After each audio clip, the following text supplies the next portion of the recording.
So it's the topic of disabilities and the lives of disabled people, mainly in the Roman Empire. And my talk will actually be based on this book, which I published with Cambridge University Press in 2018.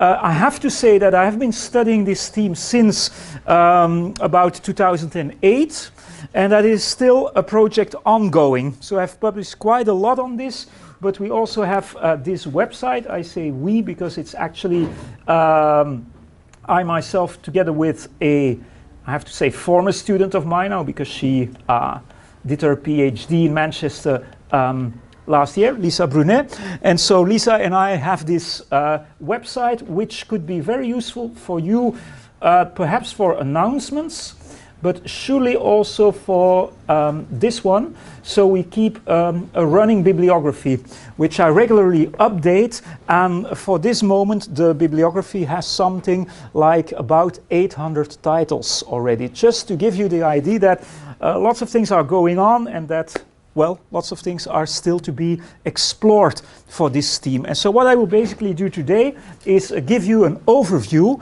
a sort of, as they say in Latin, status quaestionis of the research based on my monograph of 2018. And I'll just put up the PowerPoint and then we can start. Okay. I was told that I'd better sit down. Yes? Okay, so I will do so. Okay, which I'm not used to, so it might happen that I will just stand up after a while. Let's just see. What I will be very brief about is the question of the definition of disability. I will tell you this could be a political discussion, and this could be a discussion of, let's say, a whole course unit, because it's in a way also philosophical. What would you consider a disability? I've just pointed out some possible criteria, but again, this is debatable, and we could go on for hours only on this, which I will not do. Most scholars would say that disabilities are something irreversible, which is true and not true, because surely in modern medicine, just think about, for instance, the cochlear implants. It is possible nowadays to sort of heal congenital deafness. And there are other disabilities you can think of that might be cured. So I guess it's also very much possible that one is, for a certain period in his life, disabled. Another criterion, innate. Well, I'd say this is a possibility. Some disabilities are congenital, but of course not all are. Another criterion is employment. I think if we just go out on the street and you would ask, what would you consider a disability, that many people nowadays in contemporary society would say, well, it makes it impossible or at least difficult for you to be involved in the labor process. And therefore, you're entitled a certain compensation by the state. But this, dear audience, is of course a very modern criterion. It's basically 19th century. It starts in these new nation states, mostly beginning in the west of Europe, who say, well, we as a new nation state, we want to have healthy citizens. And those who are not, we will sort of compensate them for this. But that, of course, doesn't really apply to the ancient world. So also this is a difficult criterion. What I actually do in my book is explore all these different criterions and in the end just say, well, let's just go for a practical approach. The practical approach, which is an approach, as they call it in Latin, a capite ad calcem, so from head to toe. So we will just start with some possible mental disabilities, then going to the eyes, the ear, the mouth, and then the whole body for the mobility impairment. That's basically the way I want to approach things. Okay. I did it too. And that is, of course, because you want to attract the attention of people. But I'm not the only one to do it. So, for instance, the United Nations, the World Health Organization, will explicitly point out that 1 billion, just look at the numbers please on page 1, so this is a 1 with 9 zeros, yeah? That 1 billion of individuals all over the world, so that is something more than 14% of the world population, experience disability. So the World Health Organization is very keen on using the proper terminology. They would not say suffer, they would say experience. Okay, this is a huge number, 1 billion. Yeah? But you should take into account that this includes almost everything, also things like social disabilities, like extreme shyness, or dyslexia, learning disabilities, which were not really distinguished like this in the past. They will all include it. And of course this makes for huge numbers. Important thing to bear in mind also is the last sentence of the definition of disability by the World Health Organization. They say, this convention, I quote now from the handout, recognizes that disability is an evolving concept. So it will not be the same in every society. And that legislation may adapt to reflect positive changes within society. And then the last sentence is very important. Disability resides in the society, with capital, in the society, not in the person. According to the definition of the World Health Organization, if you live in a city which accommodates access for people in a wheelchair, you might be less disabled than if you have problems with walking and you live in a mountain village somewhere where it is very difficult to move around. If you are in a school where teachers really care for you, you would be less disabled because of your dyslexia than in a school where this is not recognized, and so on and so on. So that's the kind of thinking which is behind the World Health Organization definition. Okay. How do we have to cope with this as ancient historians? This is a problem, but also not really a problem. Let me give you another example. If you were to look for Greek or Latin words, ancient Greek or Latin words, for saying, for instance, sexuality, let alone homosexuality, there's no word for that in Latin or ancient Greek. Can you study it? Of course you can study it, because these things happened. And the interesting thing is how these phenomena were conceptualized by ancient people. So, by the same logic, I would say very clearly in the beginning of my talk, there is not one Greek or Latin word which really matches our handicap or disability. But of course there were people who could not see, who could not hear, and so on and so on. So we can study it and closely study also the concepts which were developed for it. Now, of course, some of you would say, okay, perhaps not a term as handicap or disability, but some words that come close, of course. Think about the Latin infirmitas, or just words to say aiger, adunatos in Greek, anaperos, and so on and so on. So there are many words which say something about you being permanently weak or feeble. That is there. And there are, of course, only for blind, for instance, there are more than 80 terms that sort of come close to describing a visual impairment. So these things are there. And sometimes these words make us feel uncomfortable, because these are often also words which come close to something like toteras in Greek, which is in Latin monstrum, a monster. That is not really a very kind way, of course, of describing such people. But often in Greek and Latin terminology, monstrum is, of course, monstrare, you point at someone. So it's something remarkable. And sometimes they developed interesting thoughts about this. I give the instance of polydactyly. What is this? You will all understand with your Greek, of course. It occurs like 1 in 10,000 birds, so it's rare, but it's not extremely rare. It means that you would have 6 fingers in one hand. Right. Ancient philosophers and ancient jurists will already discuss this. They will say, is this a case of a monster, a teras?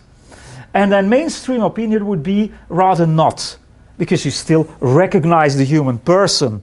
You hardly notice it when there's 1 finger more. Yeah? So they would say that is not a teras. But there are other examples which I will show you in which you barely recognize the human person, and then they would say that is something like a teras, a monster. There are other discussions too, and this is really interesting, the difference between morbus and vitium. That is interesting. According to the jurists, morbus is something, mind my words now, is something that hinders your functionality. But it is only used in the case of the selling of slaves. So, imagine you buy a slave, and he has to be your herald. So he has to announce messages, speak in public. So you buy him, and after 1 or 2 days, you see that you actually got cheated because the guy is a stutterer. Yeah? That is morbus, not vitium. And you can ask for compensation. You could say to the slave seller, what is this? You try to cheat me. That is morbus. But if you buy a slave to work on the land, and it turns out that he doesn't hear well or that he doesn't speak well, you cannot ask your money back because he can perfectly function. And this is, of course, juridic thinking. You can imagine all sorts of scenarios now. What if you buy a female slave, a young female slave? Of course, you'd expect her to be fertile, to have children. What if it turns out that she's infertile? In ancient thinking, it's always the woman who's to blame for that. Yeah? Well, is this a morbus or a vitium? So the judge will have to decide, did you buy her in order to have offspring? Yeah, then you could say it's a morbus, but perhaps you bought her for a different reason, and then you shouldn't complain. It's just vitium. Now, this is of course not how you learned Latin. What is morbus in everyday Latin? What is a morbus? Yeah, a disease. If you have a cold, you could say, hodie, morbum habeo, today I'm a bit ill, I have a cold or whatever. Vitium can be like vice or a sort of defect. Well, the Latin authors themselves say, what is this? In this juridic case, there's another use of morbus and vitium. So the meaning has just changed. This is interesting because sometimes they think about functionality, but once again, only in the case of selling of slaves. Right. So I'd like to end my brief introduction on terminology also with a sort of paradox. This is not a thing I've invented, but it's actually published already by Robert Garland, who's a good friend of mine. He published a similar book on disabilities in Greek antiquity in 1995, and the title is important, The Eye of the Beholder. So it's always in the eye of the one who sees. That's Robert Garland's book. Garland will say the following. He says, if we would go back with our World Health Organization criteria to antiquity with a time machine, we would discover an enormous amount of disabilities. If you would send a Roman to our present-day society, he would say, what is this? You distinguish all these disabilities, but to me, this is just nothing. This is just nothing to worry about. You see, so we would discover in the ancient world many, many, many different disabilities, while they would say, well, what is this? All this talk about social disabilities, they wouldn't even think about it. Julius Caesar who was very embarrassed for the fact that he got bald at quite an early age. This could rank as a disability now, of course. Ancient people just laugh about it, but why would you care about losing some hair? So that kind of thinking is there. For the philosophers of you, between you or under you, this is basically the distinction between what is called the ethic and the emic. So once again, you could say that in all societies there is blindness. That would be the ethic thing. Yeah. But then whether really people conceptualized it, thought about it, reacted towards it, that is more like an emic issue. Same for sexuality. So in all cultures people have sex, but how is this conceptualized? That would actually be the same way of thinking. Okay. Here we go. I just want to show you what appeared in the last years, just to make clear that this is a burgeoning field. So I already mentioned Robert Garland, so this is 1995, The Eye of the Beholder. There's also another book on the Greek dossier, which came out in 2003. That's by Martha Lynn Rose, and it's the staff of Oedipus. Then there's one on a very specific tradition, the idea that you are to blame for your disability, or at least your parents, or some generations before. And that is very strong in the Greek tradition, and therefore the book by Daniel Ogden is called The Crooked Kings of Ancient Greece. And then the last three ones are productions of mine, two of which are edited volumes. So this one came out 2017, Disability in Antiquity. I'm still very proud of that volume because I brought together 35 contributors. And it really approaches antiquity from the Sumerian period. There's a chapter on disabilities with the Hittites, in the Persian tradition, and so on, Ethiopian, Coptic tradition, up to really late antiquity, including Christianity, including even early Islam, because that is still part, I believe, very strongly of antiquity. So that's the Routledge book. It's a thick volume which came out in 2017. In 2020, I guess you know this series. This is Bloomsbury. It's always a cultural history of, and it's always 6 volumes. And it's always the same time periods. So you would have a cultural history of schools, and then volume 1 would always be antiquity. There's a box on a cultural history of disability, and I did the first volume, cultural history of disability in antiquity. And these boxes are very useful because you can always compare. So it's always the same chapters, so you can look at blindness in the Middle Ages, in the modern period, in antiquity. That's basically how it works. And then my single-authored monograph, as I showed you already, came out in 2018. Okay. Now, before starting the overview from head to toe, something needs to be said about the initial reaction, which you always hear when you discuss disabilities in the ancient world. And I was so glad 2 persons attending here just asked me. One of the journalists asked me also, like, well, these people, presumably they did not survive. That is a cliche that really exists. So you could say, how could you ever publish a book like this? Because all these babies were sort of eliminated already. And there are some strong arguments for this. If you just think about this is of course not from antiquity. This is a swaddled baby. I guess you know the tradition of swaddling. So in the when children are still like little babies, infants, you would just swaddle them, bind them in order for them to develop good limbs and a good posture, attitude also. I was told that nowadays it still exists, for instance in Chechnya, that people still do it. Now this is from the early 14th century in Florence, the Ospedale degli Innocenti. What is this? This is an orphanage. Children were just picked up from the streets in a time period where this was not allowed at all, because of course Christianity doesn't allow it.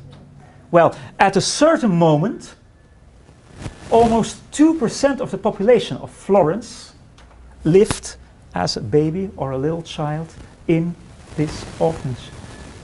You know how much that is? 2% of the population. And you should imagine that many of the children did not survive, did not make it into the orphanage. So we should be very clear about this. Exposing children, not only disabled children, that is a thing that has always happened and that was strongly present also in the ancient world. Why do we sometimes believe that none of them survived? Well, this is interesting. This is because of 4 or 5 texts, not more. I'm not going to read them aloud now. You find 3 of the 5 on page number 2. But the one that comes up every single time is the one by Plutarch. This is, for the pupils being here, this is a sort of lecture I did in secondary school several times. This is so interesting, because you always have to look carefully at the text. Plutarch says, indeed, that there was a sort of double test of so-called weak babies in Sparta, and that those who did not pass the test were put in a sort of chasm, a sort of place, remote place in the Taygetus mountain. Okay, and that story has survived till nowadays. But be careful. Plutarch wrote in the 1st century CE. He describes the life of Lycurgus of Sparta, who presumably, if he has lived, who presumably has lived in the 7th century BCE. So there's a sort of time gap of, well, at least 500, 600 years.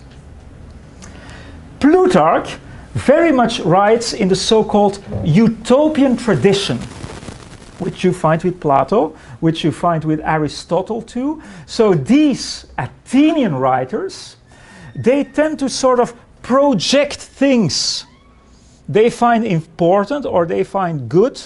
They project it to Sparta. Sparta as a sort of utopia. But was this reality? That is always the big question. Also a thing to think about, there are counterexamples. We know of at least 2 Spartan kings who had serious problems in moving around, so mobility impairment, and it is said that this impairment was there from very, very young age. So apparently they could survive. So it wasn't always the case that these children died.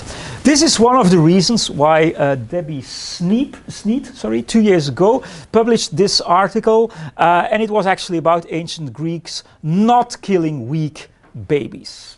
And you see how she starts also, it also starts with the biography of Lycurgus again. Be careful. There are other texts. They are very cruel, but I will just read them aloud. 2 fragments by 2 different authors, by Seneca. The one, Seneca the rhetor, and the other one, Seneca the philosopher. So the first Seneca will say, many fathers are in the habit of exposing offspring who are no good. Some right from birth are damaged in some parts of their bodies. They are weak and hopeless. And now look at the Latin. Their parents throw them out rather than expose them. This is like, what is this baby? Proiciunt. Proiciunt magis quam exponunt. And the great philosopher Seneca, in his treatise on anger, on controlling your emotions, he will say, unnatural, I quote, unnatural prodigy we destroy. We drown even children who at birth are weakly and abnormal. Yet it is not anger, but ratio, but reason that separates the harmful from the sound. Of course, you can't really get around these texts. They are very clear, so they point to a reality that must have been there. Okay. How comes that we are so much focused on these texts? This has a reason, and this could be the subject of a different lecture of at least 2 hours. This has to do with reception studies. To my great joy, I heard in the schools I visited today that this is also studied. So the way classics are used, reused, and sometimes also, unfortunately, abused. Sorry. Okay, here it is. These texts, the texts I just quoted, were very popular in Germany in the 30s. Adolf Hitler himself was a great admirer of classical Greek sculpture. According to him, these bodies are perfect. And if we would, this is a very cruel thing, but it is Nazi propaganda, it says basically, this will be the end, this will be the outcome, if we would allow people of less value, minderwertige, yeah, to have children. So it will cause a degeneration of the Aryan race, the German race. And to justify these horrible things, some Nazi scholars will use the texts we've just read. And in the 50s, these texts become popular again because they will be eager to point out, well, you cannot blame the ancient writers for excesses like Nazism. Why not?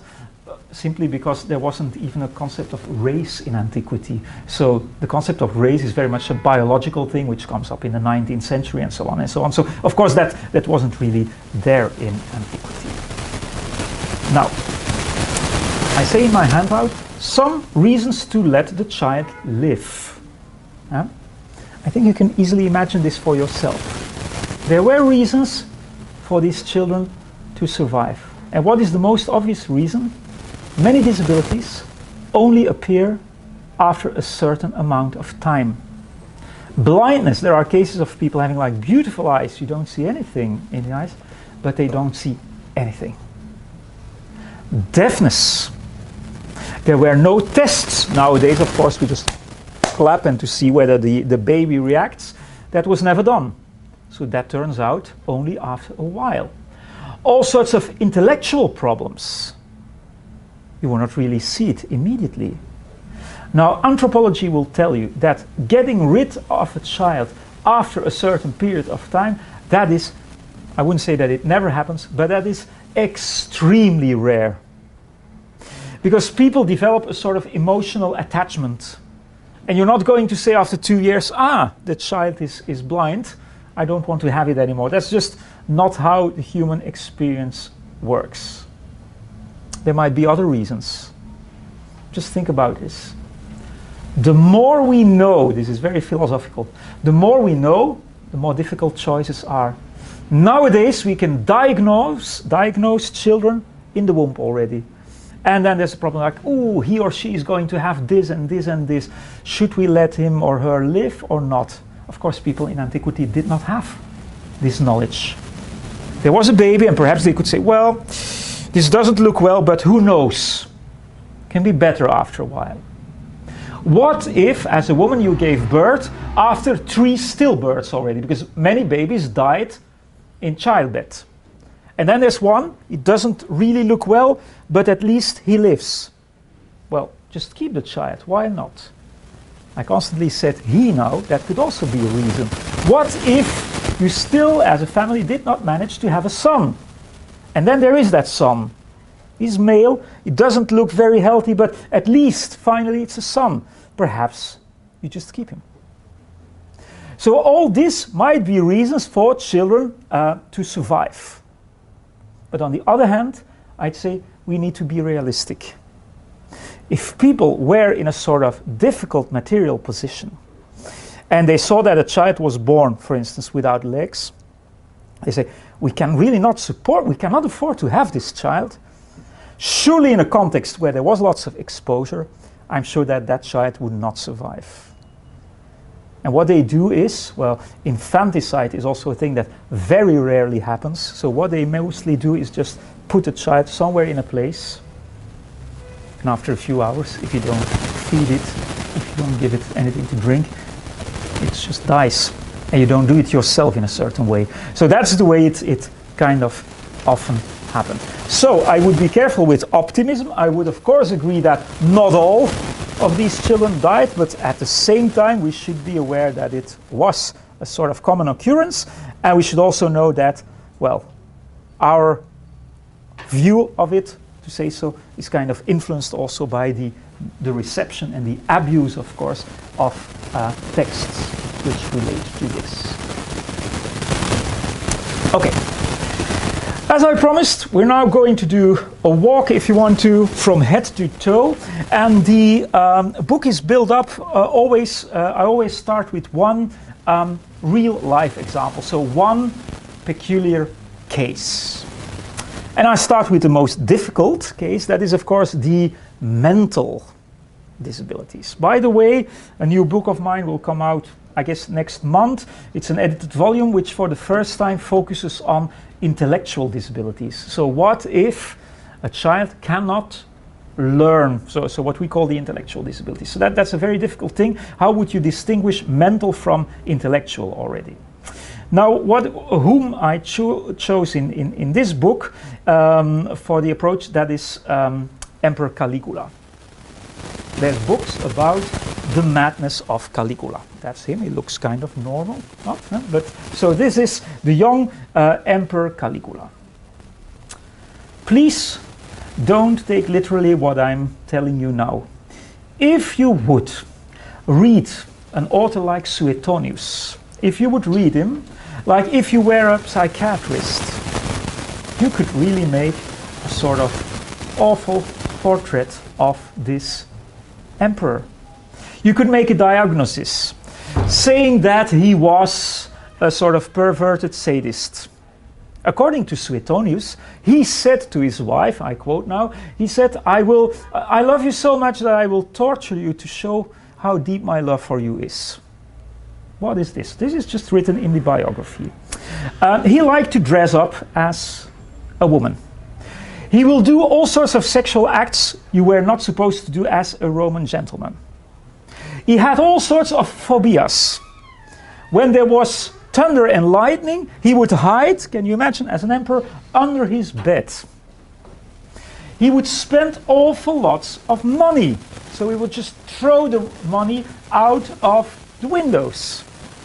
He had, if you were a psychiatrist, you would say, he had psychotic moods. He saw things which were not really there. He thought he had conquered or had a victory over the god of the sea. And you know what happened? He obliged his soldiers to collect shells on the coast and just bring them to Rome. And he said, this is my victory over the god of the sea. And that's all sorts of strange complexes. A social disability, because he was losing his hair and he didn't want anyone to sit above him in the theater, because then they could see that he was sort of losing his hair. So please do not ever quote me on things like this. This was said tongue-in-cheek. Of course, for, let's say, about 100 years, we do not read ancient texts like this anymore. Let this be clear. What is going on? Suetonius wants to make clear that there is something wrong with the Julio-Claudian dynasty. So things are getting worse. Caligula, and then you have Claudius, okay, it's also a case, of course, and you have Nero. So there's a sort of program behind it. Suetonius does not write as a medical doctor. But interesting for us is that all authors, not only Suetonius, but also others, would agree that on the way, something had happened to Caligula.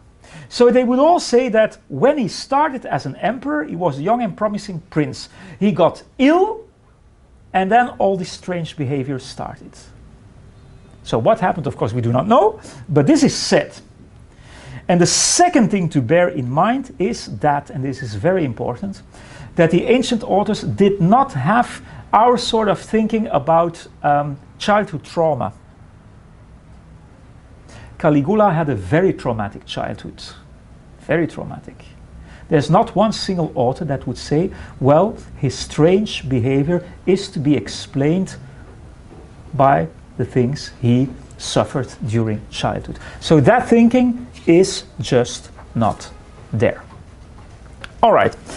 If we go to page 3 of the handout, you could have fun, really like reading hundreds of pages of ancient doctors describing things like phrenitis, mania, melancholia. These are all sorts of mental disabilities, but again, the concepts are very different from ours. And sometimes the stories are really funny. So I just quote 2 of them. So there's one about the man made out of clay. He, the poor guy, a patient of Galen, he believed that he was made out of clay, which meant that every single time it was raining, he didn't want to go out because he thought he would just dissolve. Or the other one is the man who was constantly walking like this because he believed that he was like Atlas and that he had to carry the weight of the world on his shoulder. And another one had compulsive behavior. He started like shouting like a cock every single morning when sun was coming up. Well, we would say, what is this? This is like compulsive, strange behavior. Galen calls it melancholia. But then you find a passage which I will not read now, but you find it on page 3 of your handout. Sometimes Galen will say, well, there are cases of people who suddenly in their life lose the joy in things they always found joy in. And that comes very near to what we call nowadays a depression, which according to the World Health Organization is one of the most frequent disabilities in contemporary society nowadays. So it comes close, but again, for Galen it's something different. He will say it means that you have too much black bile, melaina and chole, in your body. And so there's even texts also on what we would call dementia. It is morosis in Greek, and they ascribe it to a sort of cooling off of the brain, so again a different concept. And also epilepsia is considered as a sort of disability, which is also social, because it's called in Latin morbus comitialis. You don't want this to happen on the forum, because everyone can see it. I just did a month ago in Flanders a radio interview about whether Julius Caesar really had epilepsy, and he didn't want this to appear in public. So a sort of embarrassment is very important also in disability studies. Surely when it concerns a ruler, you just don't want people to see this. Okay. So that's a brief tour of mental disabilities. Again, could dedicate a whole course only to this. What about blindness? This is Homer. Did I not promise to tell you about Roman disabilities? Indeed I did. But the lives of Homer actually belong to the Roman period. They're written in Greek, but they belong to the Roman period. And it is only in these lives of Homer that we get explicit information about his presumed blindness. This is 20 pages. You should read them. These are fascinating stories. This is about a man who, at age 20, becomes blind. Why? Why? Because the authors themselves would say, just read Homer. Fantastic descriptions of nature. This cannot have been done by a person who was congenitally blind. So they think about this. No, he becomes blind. And then, what his biography is not, it's not the sort of story about what is sometimes called the super creep. So someone who can do everything despite his disability, just forget it. It's about his surviving in sometimes difficult circumstances. He gets cheated. People want to plagiarize him.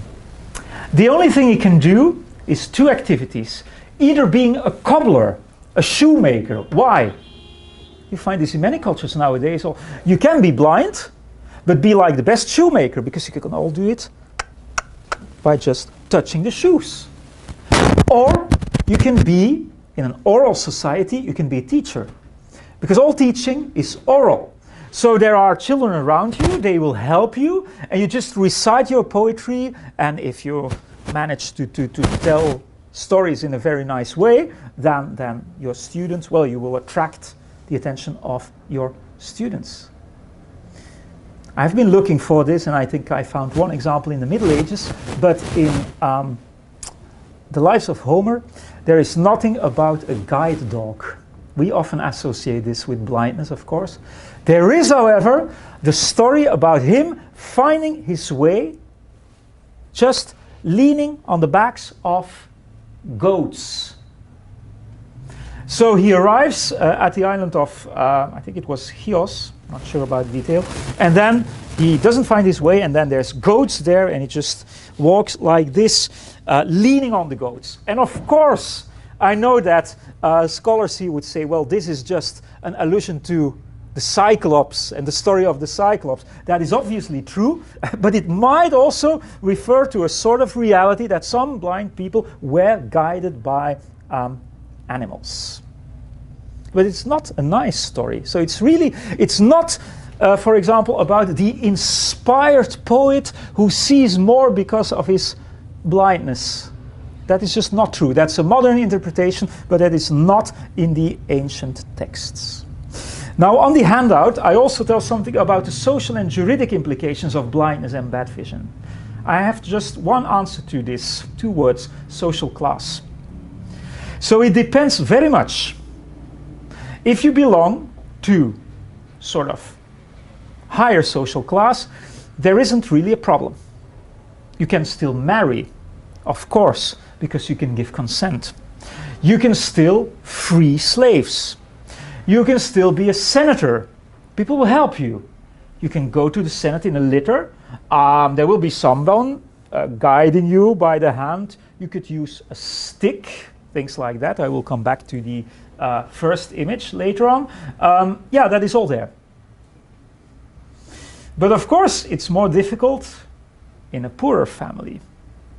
And the worst thing is, of course, when you're blind and there's no support, when there is no family.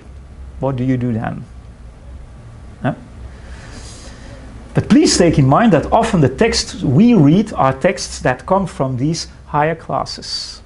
There's the whole philosophical tradition about it's not bad to be blind because you will see things which are more important. Yeah, that is, of course, if you can afford it. There's one very funny story about a philosopher, which I will tell you. He had lots of girlfriends also, and he became blind.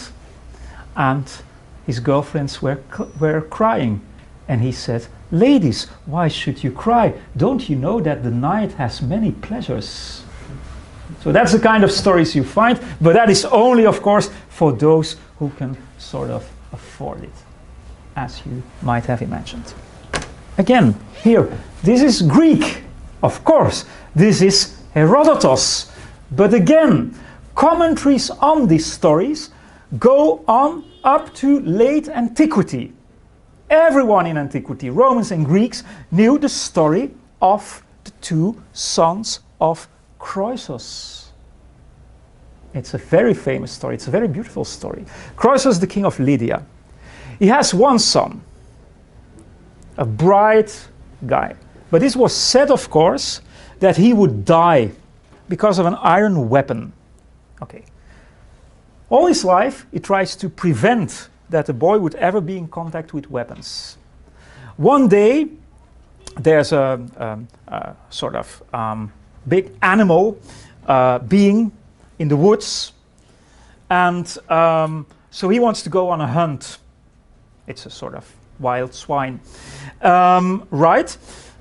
And his father says, so Croesus says, "Please, son, don't do this, because you will be killed." And he says, "No, father, because a boar, a swine, doesn't have any iron weapon, so I can do so." "Right," says the father, "you can do so." And of course, what happens? Very Greek story. Another hunter misses the boar, throws the spear, kills the son of Croesus. Now there was another son, just look at the fragments. Now, Croesus had 2 sons, one of which was defective, dieftarto, says the Greek, since he was a deaf-mute. And there's another fragment where Herodotus has Croesus saying, I only have 1 son. Because the other son, the Greek says, Ugar enai moinomizo, I think that he's not really there for me, since he is defective. At the same time, you read, this is the 3rd passage, that Croesus had done everything in his possibilities to sort of find a solution for the boy. So it's not that he did not love him. What is the end of the story? You know, of course, that Croesus sort of destroyed his own empire by not listening to the oracle. So when he was just sitting in Sardis, in his capital, he was just sitting there depressed, and a Persian soldier came and wanted to kill him. And suddenly a boy comes and says, don't kill him, he's my father. And that was the deaf-mute boy. And suddenly he speaks. Such a strange story, because what is it? Was he really only not speaking or also not hearing? It's not always clear. And his name is never mentioned. So the other son is Attis, the one who was killed by the boar, by the spear, sorry. But the other one is not ever mentioned. Why do I like this story so much? Because it was sort of, for me, the first trigger to start studying this. This was in 2007. I was teaching this text to a group of 10 students, one of whom had a stepfather in Albania. And he told me, he said, Professor, what we are reading here is exactly what you will find nowadays in Albanian villages. People would say, I have 3 children, and they have 4. They don't mention the 4th one because of a disability. Everyone knows, but you just don't mention it. At the same time, these children are being taken care of in the home. So they don't send them anywhere, they take care of them. It's not that they don't love them, but they do not mention it. It's another approach. It's very much what you find in the story about Croesus. And this is Croesus, of course, when he's set on the pyre, flames are being set there, and then, of course, rain comes and he is saved. So you won't lose your sleep tonight if you think about the destiny of Croesus. He survives all this. Speech impairment, isn't this interesting? If you go to, Google for the Low Countries, so for Dutch, if you Google Demosthenes, the first thing you find is the association of people with speech impairment. So the Dutch Association for People with Speech Impairment is called Demosthenes. Why is this? Have you ever seen the movies, like 10 years old now, the movie on King George VI, the King's Speech? Yeah, okay, right. Demosthenes is there too. Yeah. So this king, can you imagine, he has to do the declaration of war live on the radio, and he has that problem of stuttering. Right. What does the therapist do in the King's Speech? He will refer to Demosthenes. He will say, you have to sort of conquer, you have to sort of win over your own weakness. You have to do like Demosthenes. You have to put pebbles in your mouth. You have to go to the coast or somewhere, and you have to shout. And you have to learn how to pronounce the words even with pebbles in your mouth. The therapist will also say, well, he calls him Bernie, as you remember. He will say, Bernie, just count. 1, 2, 3, and so on. And there's a way also to sort of win over your stutter. Now, the interesting thing is, if you read the ancient texts about Demosthenes, it is never about stuttering. Never. It is about problems in public performance. People not listening to you in the ecclesia, in the Athenian ecclesia. But mind that this is a society where there are, of course, no microphones. And as you all know, Greeks, they're not very good in being quiet and silent. So how do you attract the attention of 2,000 people in the ecclesia, in the assembly. That is not an easy thing. It's about this. So it is never ever said that Demosthenes was what we would call a clinical stutterer.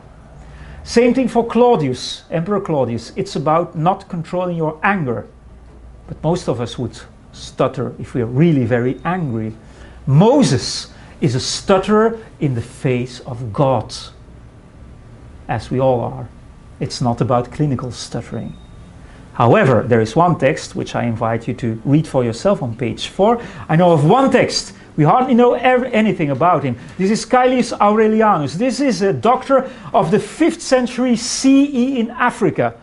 We don't really know about his patients, but he has a beautiful quote on patients with whom he would actually teach first to pronounce the first letter of a word, also to count, to say words like Payam, because that is kind of easy to say. So he has something like a speech therapy. So that comes close to it.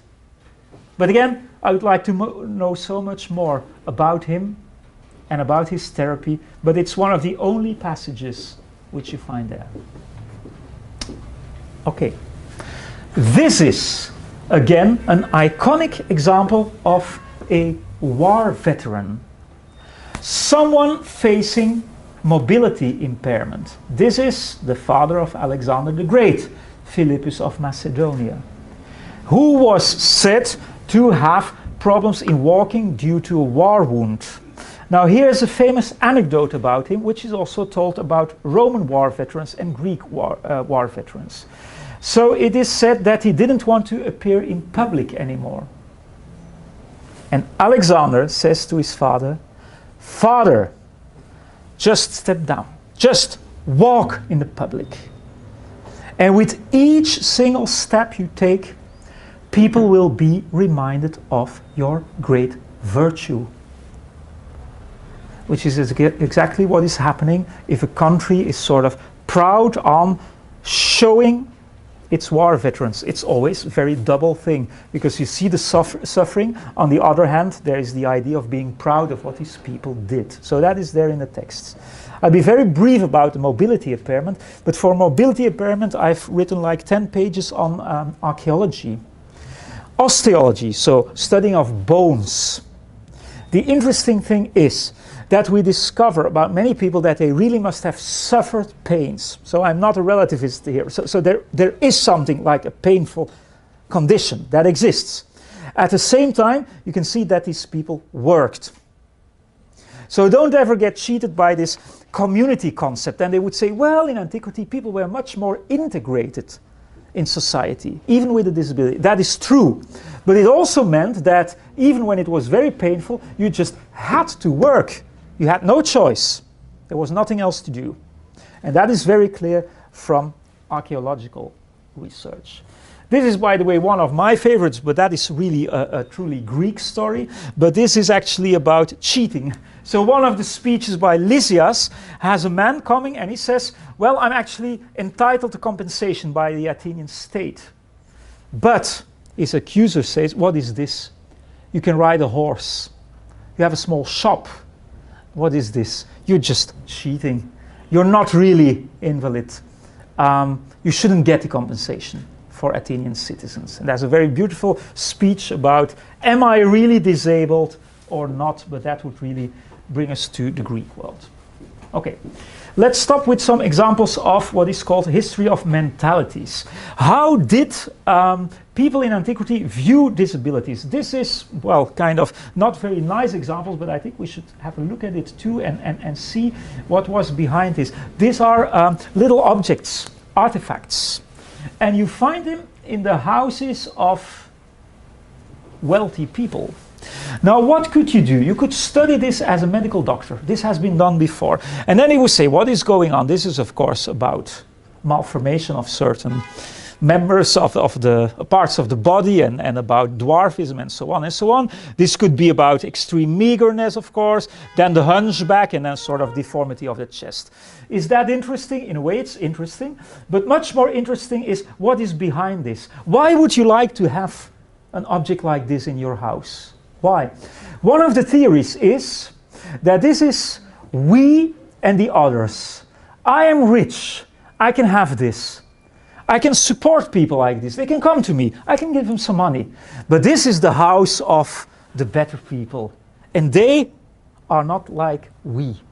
That is one of the theories. We're not sure, but in the Hellenistic period, we find hundreds of such artifacts. This is also a theory. This is interesting because you find in many countries in the Mediterranean nowadays still, kai su, you too. Also you could become like me, because he's kind of looking at us. I know that in certain regions in Greece, up to 20, 30 years ago, it was considered as sort of bringing luck if you touched the back of a hunchback. And this is, of course, also about the evil eye. The idea of be careful, because when you're not, this could actually also happen to you. This is also one of these artifacts kind of staring at you, the idea of the evil eye. Be careful. Don't laugh too much, because it could happen to all of us too. And a very beautiful example of the idea of the evil eye is, of course, the book cover I chose for the Disability in Antiquity book, where you also see a dwarf, where you also see the dog, who is also often connoted to bad things. So it's all there in a way in one fresco, a remarkable fresco to say so. So I just elaborate on the handout on page 4 also on some basic attitudes or reaction towards disabilities, which are described by the ancient authors, of course. So there's the idea of dread.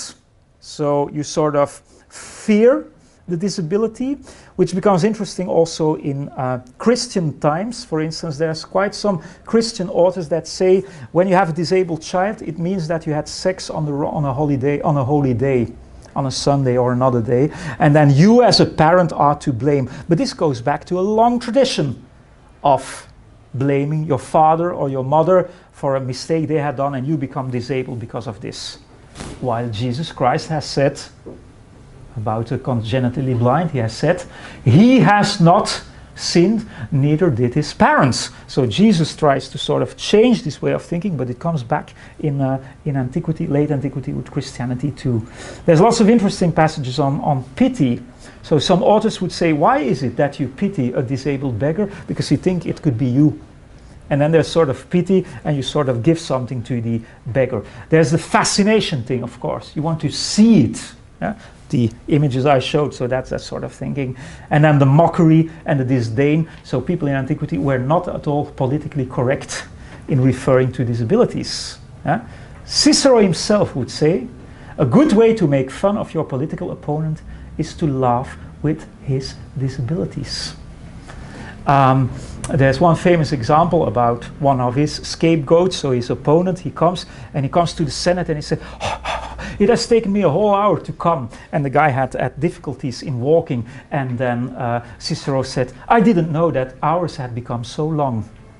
And he also called him a swollen orator. The poor guy had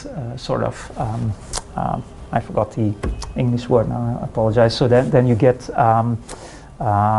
the word come, but you know what it is, of course, that you get a sort of a tumor here, and that's of course a very unpleasant thing, and we would never laugh about it. Cicero would say gloiter is the English term, and then gloître in French, and then Cicero will say, this is appropriate that you laugh with this. It's interesting. I once interviewed a comical actor nowadays, a comedian, and then you should ask him, should you laugh with disabilities? We don't really do it anymore. 30 or 40 years ago it could happen still, but now we don't do it anymore. In ancient thinking it was really there, absolutely. Now the last thing I want to do is just show you what new research is going on this. This is a very interesting book. I don't know whether you would understand any of the French, but L'intégrité du corps en question is actually a book saying, well, you cannot use the term disability for antiquity, so you should rather look at integritas, integrity of the body. And this is a very interesting approach, but it is endless, because it also means that you would study the female body. Because according to ancient authors, females are imperfect males. It also means that you have to study the slave's body, because slaves, some were naturally born slaves, weak persons. It also means that you should study ugliness, but this is endless if you want to study beauty and ugliness and so on and so on. So I think it's a promising approach, but it might perhaps be too broad. Then, this is also fascinating, of course, the approach that brings in Christianity more than I did in my book. So what does it mean, for instance, when you read that we will all rise once with perfect bodies? What does it mean? Does it mean that the body needs to be perfect? Or does it mean that it doesn't really matter for you as a person that you are blind? Because in the end, for God, you will just be this person without the blindness. So authors thought about this. What does it really mean? We will rise with perfect bodies. What does it mean when you put ugly and deformed people in hell, which has its climax of course, in Dante's Divina Commedia? Does it mean a stigma if you say, well, he's ugly, he's in hell, he's a hunchback, he's in hell? Does it mean that you would also, when you in daily life would see a hunchback, would you say that this is something like a devilish creature or not? So these are all, of course, very interesting questions to think about. Also, the miracles of Christ, which are repeated time and again. Christ healed the blind, the deaf, the mute, the possessed, the leprous, the lame. And all these saints, they always do the same stories. Does that bring in certain categories of those who can be healed and those who cannot be healed? And what if you are not healed? If you go to a sanctuary, one gets the healing, the other not. What does it say about you? So these are all, of course, fascinating questions. Other research that is really still in the beginning. This is a website which is called the Votive Project. So what if you would study the thousands of votives that exist? People who go to either Christian or pagan sanctuaries and putting like the image of an ear. Would that mean that you would like to be healed from a problem with your ears and so on and so on? How to get access to such a sanctuary, for instance, when you have a mobility impairment? Was it difficult to get there? Who could help you? And so on and so on. So all this material is being analyzed in the last years. This, again, is a fascinating topic about which I published a bit, but there are other books about it. Technological aid. There were no wheelchairs in antiquity. We don't have any example of this. But there were examples of prostheses. What is this? This is sort of course, this is in harder material, but it refers to what could have been a wooden leg. And there are some examples in text of prostheses like a wooden leg. But even a lens like this is a sort of crystal with which you, when you have problems in reading, you could put the crystal, the lens there, and it sort of amplifies the image. So of course there were no glasses, that is 13th century invention, but perhaps people knew that some things might help. Like if you do like this might help a bit with hearing. So there were all sorts of casual solutions. So people realized that something could be done. And let me perhaps stop with this. This is a bit like a controversial thesis, also by Debbie Sneed, but it became like a famous article. She would make the point that actually ancient temples had ramps. And she says that this was to be able to provide access to people who could otherwise not access ancient temples. I'm not really sure about this because, of course, not many people were supposed to access an ancient temple. But there are quite some of these ramps, and so Debbie Sneed will make the case that we should at least look at this. It might potentially also help to understand the condition of these people. What I intend to do in the following years is really focus on late antiquity. If you think about it, this is a period where you get like hundreds of Latin texts for the Latin West of saints healing people. And they're full of details. Like the mother who cries and she says, why did I do this? I had sex on Sunday and now I'm here with this child, and the only thing he can do is become an artist because he should make his living. And then suddenly the boy gets healed. The healing is not so important, but all the details of the story are there. This exists for the Latin West, but what happens in late antiquity? You also find it for the Greek East. But you also find it, for instance, in the Coptic tradition. You find it in the Syriac Aramaic tradition. You find it in the Ethiopian tradition. You hear me coming. You find it in the Armenian tradition. It's there also in the Georgian tradition. There are text editions of these late ancient sources in all these different languages. And I think it would be a great thing also to explore how these different traditions viewed disabilities, of which there were plenty, because it's all hagiography, so it's all saint stories. So you see how questioning antiquity sort of opens lots of new ways, lots of fascinating possibilities to explore further. Thank you for your attention.